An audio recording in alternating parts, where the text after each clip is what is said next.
జై తెలంగాణ కేసీఆర్ గారి నాయకత్వం కేసీఆర్ గారి నాయకత్వం జై తెలంగాణ పజ్జన్న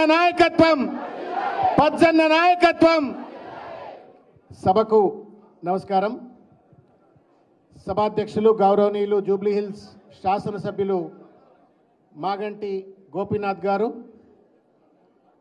ఈ సమావేశానికి ముఖ్య అతిథిగా విచ్చేసినటువంటి పెద్దలు మంత్రివర్యులు తలసాని శ్రీనివాస్ యాదవ్ గారు అదేవిధంగా మనందరి ప్రియతమ నాయకుడు సికింద్రాబాద్ పార్లమెంట్ అభ్యర్థి అయినటువంటి మాస్ లీడర్ పజ్జన్న గారు అదేవిధంగా అంబర్పేట్ శాసనసభ్యులు కాలేరు వెంకటేష్ గారు ముషీరాబాద్ నియోజకవర్గ శాసనసభ్యులు గౌరవనీయులు మంచితనానికి మారుపేరైనటువంటి ముఠా గోపాల్ గారు వేదికపై ఉన్నటువంటి సోదరుడు గౌరవనీయుడు మాజీ కార్పొరేషన్ చైర్మన్ శ్రీధర్ రెడ్డి గారు అదేవిధంగా నాకు అత్యంత ప్రియమైనటువంటి ఒక మిత్రుడు మంచితనానికి మారుపేరు మంచి మాటకు మారుపేరు శాసన మండలి సభ్యులు ప్రభాకర్ గారు మిత్రులు విప్లవ్ గారు నగేష్ గారు శ్రీనివాస్ యాదవ్ గారు నాతో ఉద్యమంలో కలిసి పనిచేసినటువంటి ఒక సహచరుడు గోవర్ధన్ రెడ్డి గారు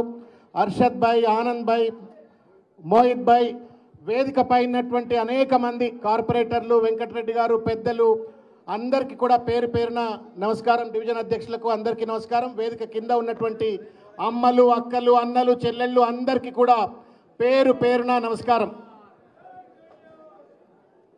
వస్తుండ్రా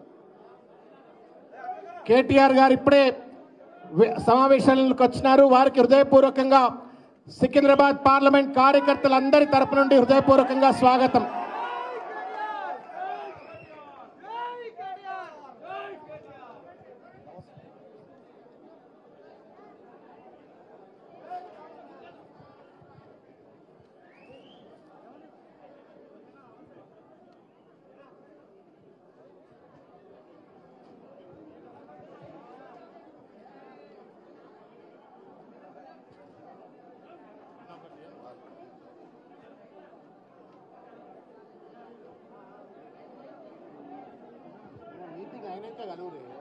मीटिंग आने का गलवांडी मेरी का नहीं मीटिंग होने के बाद मिलिए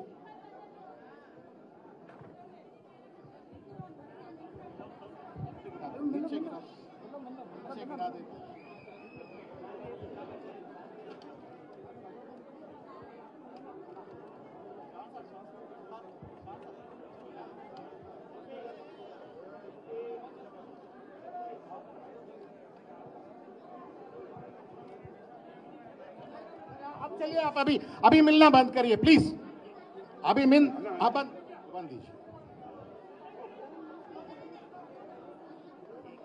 इंत मंदी इप्पुडुगा మీరు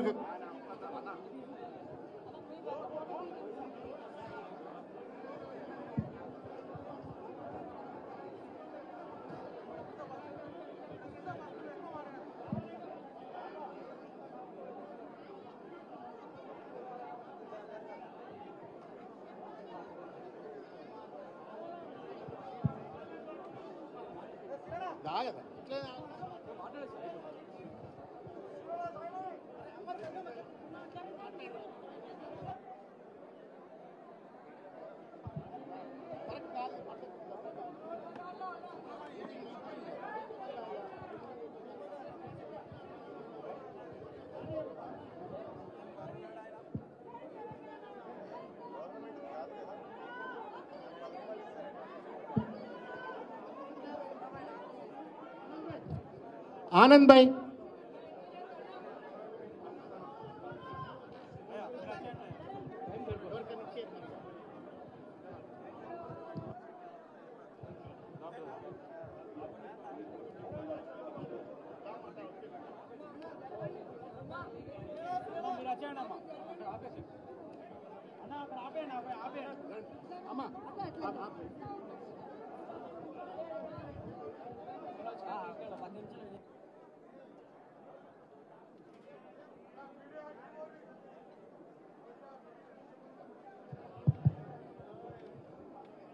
जय तेलंगाना కేటీఆర్ గారి నాయకత్వం, కేటీఆర్ గారి నాయకత్వం. चलो चलो चलो 2 मिनट हो गया, निकल जाए.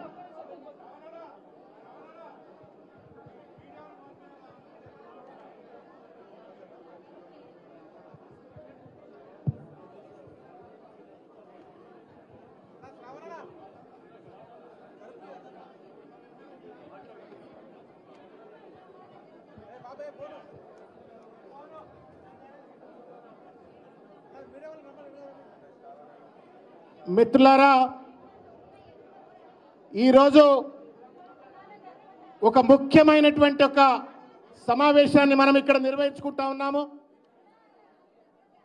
నేను ఒక 2-3 విషయాలు చెప్పే ముందు पहले मैं तहे दिल से मेरे सारे मुसलमान भाइयों को रमजान का मुबारकबाद पेश करना चाहता हूं.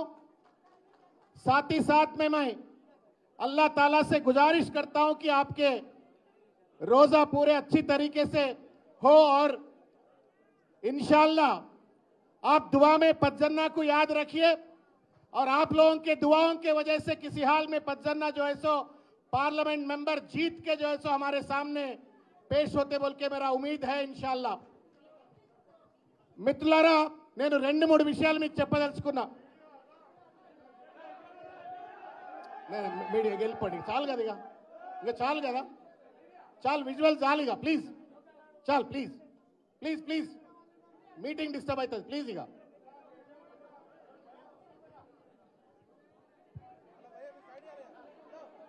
నువ్వు ప్లీజ్ అంటే నువ్వు మళ్ళీ వస్తున్నావు నువ్వు ఇక అన్న, ప్లీజ్ పోండి అన్న, ప్లీజ్.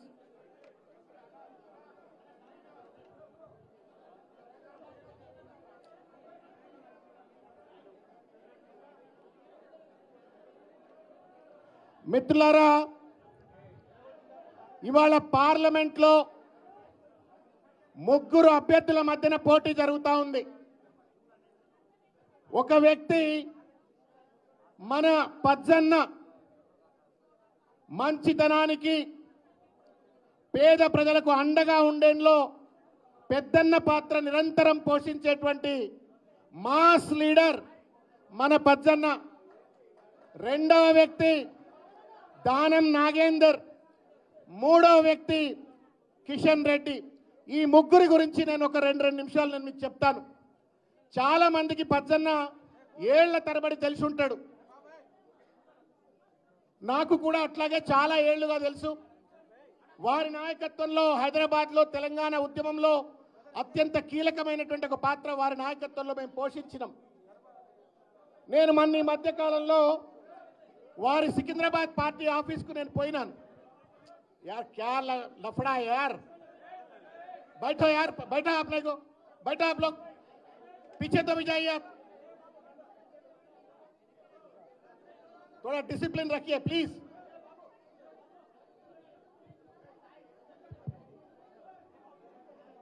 పజ్జన్న పార్లమెంటుకు అభ్యర్థిగా గెలుపొందడానికి ఎందుకు అర్హుడు అనేటువంటి ఒక 2-3 ముచ్చట్లు నేను మీకు చెప్పదలుచుకున్నా.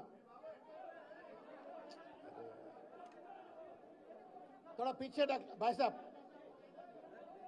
2-3 ముచ్చట్లు నేను మీకు, ఇట్లా గొడవ ఉంటే మాట ఎందుకన్నారు, 2-3 విషయాలు నేను మీ ముందు తెలుసుకున్నా. మిత్రులారా, పజ్జన్న దగ్గరికి నేను పొద్దుగాల 8 గంటలకు ఆయన ఆఫీస్కు పోయినా. 100 మంది లైన్లో వచ్చి నిలబడి ఉన్నారు అక్కడ. అందరికి పొద్దుగాల నాస్తా పెట్టిస్తున్నాడు, వచ్చిన వాళ్ళందరితో మాట్లాడుతున్నాడు, కోపం ఉన్న వాళ్ళని తప్పు చేస్తున్నారు అని దెబ్బ కొడుతున్నాడు, తిట్టడం తిడుతున్నాడు, ప్రేమ అల్లుకులను అల్లుకుంటున్నాడు. మొత్తానికి మధ్యాహ్నం వరకు కూర్చుంటే మధ్యాహ్నం వరకు అందరి సమస్యలు పరిష్కారం చేసి పంపించిండు. నాకు కూడా ఇంత మంచి చికెన్ బిర్యానీ పెట్టించిన తర్వాత చికెన్ బిర్యానీ తిన్నా. ఇక తిన్నావు కదా, తిన్నా కదా, ఇక నేను పోతా అన్న, ఇక్కడ అయిపోయింది, ఇంక అసలు కథ చూపెడతా అని చెప్పని ఆ బిల్డింగ్ పైన ఉన్నటువంటి, ఆయన ఆఫీస్ పైన ఉన్నటువంటి ఒక ఇంపార్టెంట్ జగకు తీసుకుపోయినాను. ఆ జాగాకు పోయిన తర్వాత నాకు పజ్జన్న అంటే నిజమైనటువంటి ఒక గౌరవం పెరిగిపోయింది. నాయకుడిగా తెలుసు, సింపుల్ లీడర్గా తెలుసు, మాస్ లీడర్గా తెలుసు, కానీ ఆయనలో ఒక అద్భుతమైనటువంటి ప్రజా సేవకుడు నాకు ఆ రోజు కనబడ్డాడు. ఆ రోజు ఒక స్కిల్ డెవలప్మెంట్ సెంటర్ను చూపెట్టిండు నాకు.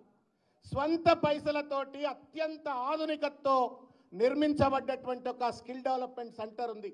అక్కడ పోయి చూస్తే వందల మంది విద్యార్థులు ఒకడు రేడియో మన టెలివిజన్ రిపేరింగ్ నేర్చుకుంటున్నారు, కొంతమంది టీవీ రిపేరింగ్ నేర్చుకుంటున్నారు, కొంతమంది ఫ్రిడ్జ్ రిపేరింగ్ నేర్చుకుంటున్నారు, కొంతమంది వంట బాగా వచ్చిన వాళ్ళకు కలినరీ ఆర్ట్స్లో ట్రైనింగ్ ఇప్పిస్తున్నాడు, కొంతమంది అమ్మలకు కుట్టు మిషన్ల ట్రైనింగ్ ఇప్పిస్తున్నాడు, కొంతమందికి బ్యూటీషియన్ల ట్రైనింగ్ ఇప్పిస్తున్నాడు.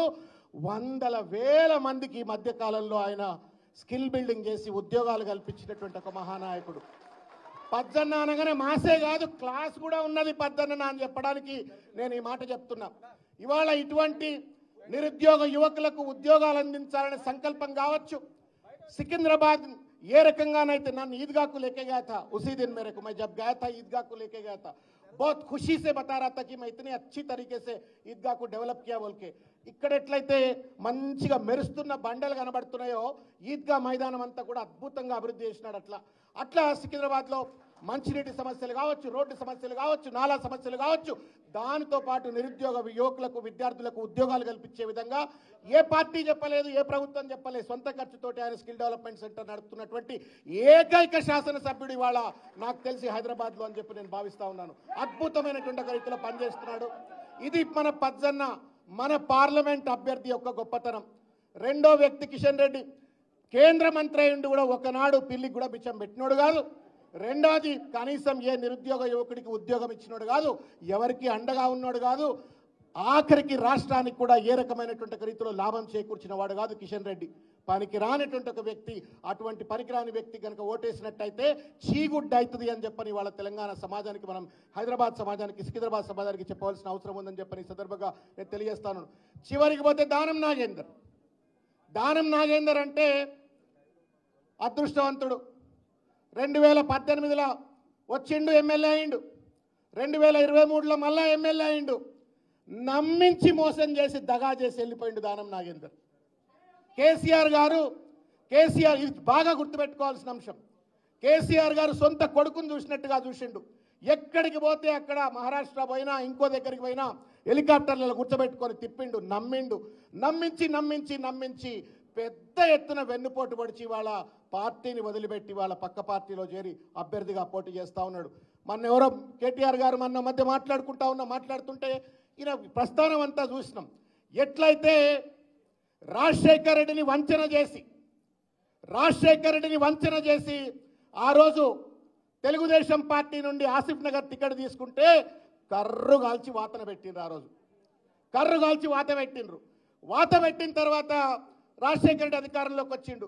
అధికారంలోకి రాగానే ఇంతమంది మా సీనన్న చెప్పినట్టు ఆ గట్టునుంటావా ఈ గట్టునుంటావా అని చెప్పి ఈ గట్టుకు వచ్చేసిండు. ఎంబడే వచ్చిండాడ రాజీనామా చేసిండు, కాంగ్రెస్ టికెట్ తీసుకొని మళ్ళా ఆసిఫ్ నగర్ పోటీ చేస్తే కర్రు కాదు ఒళ్ళంతా వాతలు పెట్టిండు దానం నాగేందర్కు. సిగ్గు రాలా. సరే తర్వాత ఏదో అయింది, మన దగ్గరకు వచ్చిండు. 2 సార్లు ఎమ్మెల్యే అయిన తర్వాత ఇవాళ ఈ కార్యకర్తలందరినీ మోసం చేస్తూ అధికారం లానివాడు పోయిండు అంటే అర్థం ఉంది. అధికారాన్ని అనుభవించి అన్ని రకాలుగా అనుభవించి ఆర్థికంగా బలపడి పెద్దోడైపోయి ఏ కింది స్థాయి కార్యకర్తకు కూడా అందుబాటులో ఉండకుండా వాళ్ళకి ఏ రకమైన సహాయ సహకారాలు అందించకుండా అధికారాన్ని అనుభవించినటువంటి ఒక కేటీఆర్ గారి యొక్క శ్రమ వల్ల మళ్ళొక్కసారి ఎమ్మెల్యే అయిన తర్వాత నమ్మక ద్రోహం చేసి వాళ్ళ పక్క పార్టీలో పోయి పోటీ చేస్తుండు. ఇటువంటి నమ్మక ద్రోహి కావాలా? నమ్మి రాముడికి ఆంజనేయ స్వామి ఎట్లయితే ఉంటాడో అట్లా కేసీఆర్ గారు వెంట పనిచేస్తున్నటువంటి ఒక పద్దన్న కావాలన్నా అని చెప్పని కార్యకర్తలుగా మనం అందరము కూడా గుర్తు చేసుకోవాల్సిన అవసరం ఉంది. 50 మంది సికింద్రాబాద్ ప్రజలందరికీ కూడా తెలియజెప్పవలసిన అవసరం ఉందని చెప్పని సందర్భంగా తెలియజేస్తా ఉన్నాను. తప్పనిసరిగా దానం నాగేందర్కు కర్రు వాత పెట్టాలా, పనికిరాని ఏ రకంగా ఉపయోగపడినట్టు కిషన్ రెడ్డికి కూడా తప్పనిసరిగా కర్రు కాల్చి వాత పెట్టాలా, ప్రేమకు మారిపోయినట్టుగా పద్దన్నను తప్పనిసరిగా గెలిపించుకోవాలని చెప్పని సందర్భంగా నేను తెలియజేస్తా ఉన్నాను. మిత్రులారా, ఇవాళ పొద్దునట్టు ఖైరతాబాద్కి వెళ్ళి కొంతమంది కార్యకర్తలు వచ్చిండ్రు. చిన్న ఏయో సమస్యలు ఉండొచ్చు, కమ్యూనికేషన్ గ్యాప్స్ ఉండొచ్చు, అంచనాలు తారుమారు కావచ్చు. ఈ సందర్భంలో అవేమీ మనసులో పెట్టుకోకండి. తెలంగాణ సమాజం అంతా ఇవాళ మరొక్కసారి కేసీఆర్ గారు వెంట ఉంది. ఈ 100 రోజుల్లోనే రేవంత్ రెడ్డి ప్రభుత్వం చేస్తున్నటువంటి ఒక మోసం అంతా కూడా స్పష్టంగా కనబడతా ఉంది. ఊళ్ళలో ఇక్కడ ఇంకా సమస్యలు, కరెంటు సమస్యలు తప్ప, నీటి బిల్లుల సమస్యలు తప్ప ఇంకా ఊళ్ళల్లో ఉన్న వాళ్ళకి అనేక ఇబ్బందులు. ఇవాళ తాగడానికి నీళ్లు లేవు, సాగునీరు లేదు, కరెంటు అందుబాటులో ఉండట్లేదు, పెన్షన్లు సకాలంగా రావట్లేవు. రకరకాల రీతుల్లో ఇవాళ ఇచ్చిన ఏ వాగ్దానం కూడా అమలు కాకుండా ఇవాళ ప్రభుత్వం పట్ల పూర్తి స్థాయిలో ఒక వ్యతిరేక భావంతో ఉన్నారు. కేసీఆర్ గారిని ఎందుకు కోల్పోయినామా అనేటువంటి ఒక భావనతో ఇవాళ తెలంగాణ సమాజం అంతా ఉంది. ఈ సందర్భంలో మనం కేసీఆర్ గారు వెంట ఉండి, ఈ సందర్భంలో రాముడి వెంట వానరుల లెక్క కేసీఆర్ గారు వెంట ఉండి మన పజ్జన్నను, మనందరిలో పెద్ద హనుమంతుడు, మనం అంతా వానరులం అయితే హనుమంతుడు ఆయన కేసీఆర్ గారికి. ఆ హనుమంతుడిని కనుక మనం సికింద్రాబాద్ పార్లమెంట్ సభ్యుడిగా గెలిపించుకొని మనం పార్లమెంట్కి పంపినట్టయితే తప్పనిసరిగా ఇది కేసీఆర్ గారికి ఈ కష్టకాలాల్లో మనం ఇచ్చేటువంటి ఒక రివార్డ్ అవుతుంది, ఒక బహుమతి అది అని చెప్పి తెలియజేస్తూ మీ అందరికీ శిరస్సు వంచి కష్టపడదాం. కష్టం అధికారంలో లేవు ఇప్పుడు, గతంలో అంటే అధికారంలో ఉన్నాం, అన్ని హంగులతో ఆర్భాటాలతో మనం పోటీ చేసి ఉండొచ్చు, ప్రచారాలు చేసి ఉండొచ్చు. ఏ ఆర్భాటం ఉన్నా, ఏ ఆర్భాటం లేకున్నా, ఏ ప్రచార హోరున్నా లేకున్నా గుండె ఉంది, మనకు గుండెలో ధైర్యం ఉంది, మనలో ఎమోషన్ ఉంది. దాన్ని పెట్టుకొని పనిచేద్దాం. కేసీఆర్ జెండాకు, బీఆర్ఎస్ జెండాకు పజ్జనను గెలిపించేటువంటి రీతిలో మనం పనిచేద్దామని చెప్పి తెలియజేస్తూ మీ అందరికీ నాకు అవకాశం ఇచ్చిన పెద్దలు మాగంటి గోపీనాథ్ గారికి హృదయపూర్వకంగా ధన్యవాదాలు తెలియజేస్తూ ముగిస్తా ఉన్నాను. జై తెలంగాణ, జై కేసీఆర్, జై కేటీఆర్. ఇప్పుడు గౌరవనీయులు పెద్దలు